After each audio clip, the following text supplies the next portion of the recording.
joining us on this and so many other issues as a voice that's been very loud and on the forefront of everything as it relates with the increased aggression from Communist China. Senator Marsha Blackburn, who joins us via Skype. Senator, always so good to see you. Thanks for your time today. Absolutely. Thank you so much for the attention that you were putting on this issue. We really appreciate it because this is an issue that is not going to go away. And Dana, I started working on the issues around China back in the mid-90s. I was head of the Tennessee Film Entertainment Music Commission. We were going from analog to digital transmission and production, and all of a sudden, what did we have? Piracy, knockoffs, infringement of all this entertainment product that was coming out of the TV and the music community there in Nashville. And then we started to see it in books. Then you started to see handbags and scarves and things that were knocked off from fashion designers sold on American streets. All of this was made in China. Yes. And then brought back into the country. Then it moved into reverse engineering, pirating software, anything that America creates and makes, innovates. China tries to create a China version of that. So coming to Congress, I started the Songwriters Caucus to teach about intellectual property protections and to help my colleagues to understand why this is so vitally important. Now we get to the point where China is trying to overtake things like the NBA and the issues we've had there. We see them trying to come in and weasel their way into American corporations by saying, we're going to snuggle up and partner up with you. And when you're in business with a Chinese company, bear in mind, the Chinese government owns about half of that company, and the Chinese government is the Chinese Communist Party. Yes. So this is the big flashing sign that says, beware. Do you really want to be in partnership with the Chinese Communist Party? Because guess what? You are not going to win that fight. Absolutely. Not just the NBA. Of course, they were trying to, what is it? There was the story of the hacking and the attempted theft of the vaccine that the United States was developing. So That's after right. unleashing the pandemic, then they wanted to come and steal the vaccine and information related to that. They tried it and see, they thought they could get by with it because what they've done through these Confucius Institutes Yes. that were in dozens of our American universities and Confucius classrooms that are in 500 K through 12 schools.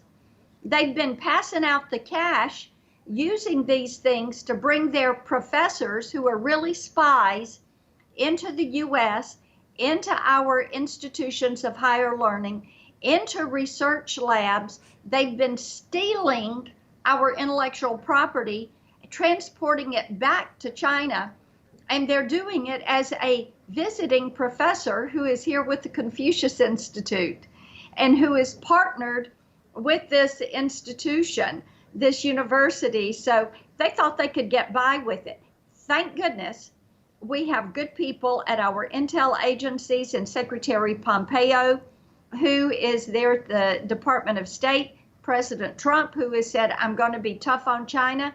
It was a promise he made. It is a promise he has kept, and they don't like it one bit. No, and they are not fans of you either, because you've been very vocal about these issues. No, I've been sanctioned by the Chinese Communist Party. I've been banned, can't go to China. Oh, well.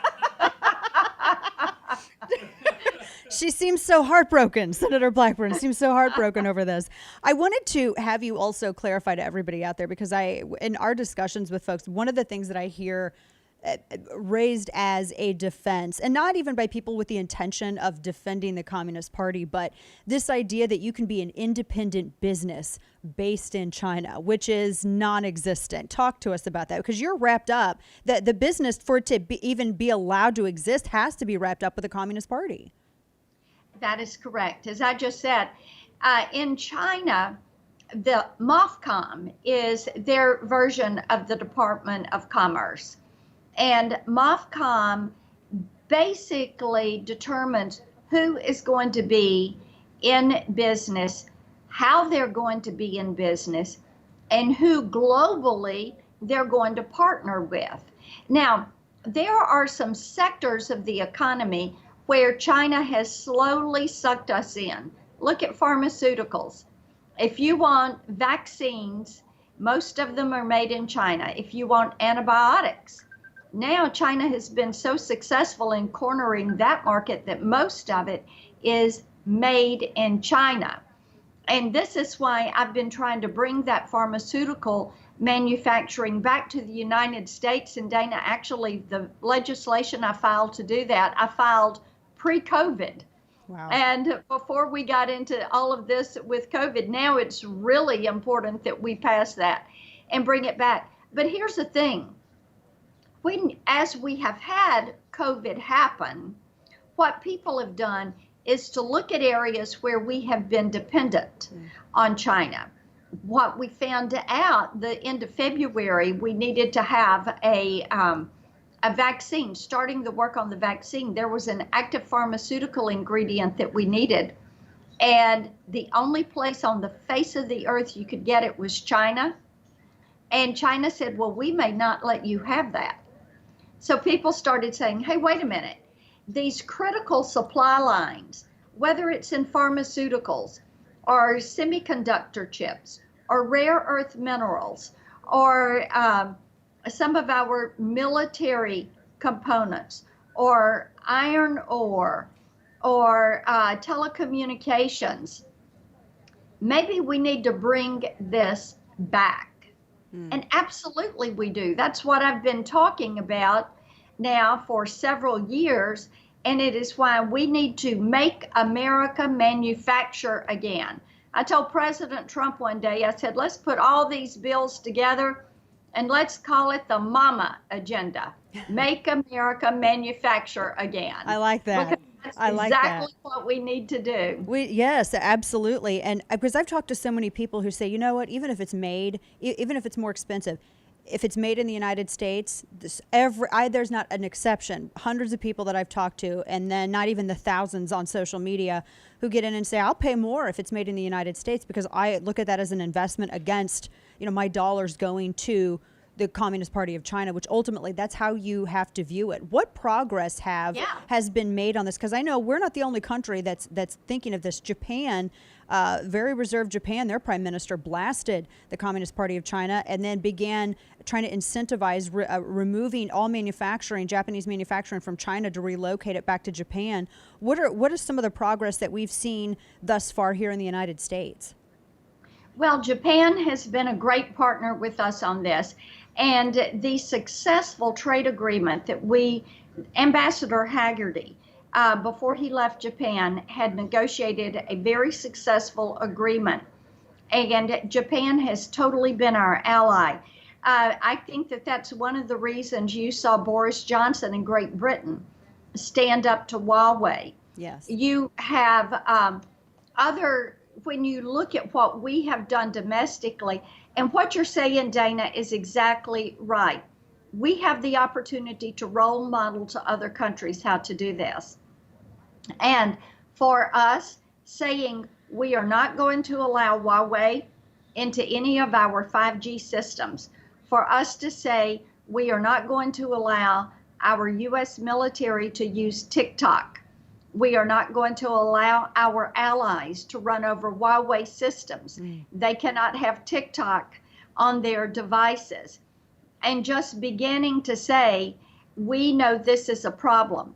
Returning to the U.S. the manufacturing of ventilators, incentivizing that. Peter Navarro is working on a program to bring the pharmaceutical manufacturing back and incentivizing that. President Trump's executive order today saying every federal agency, you cannot outsource to H-1B visas technology work that could be going to American citizens. Those are all steps that we are taking that is going to send the right message. Now, some of my colleagues have joined me in saying, China owns, they're holding over $1 trillion of our debt. And I have talked with Secretary Mnuchin. I think we need to negotiate that debt down when that payment comes due.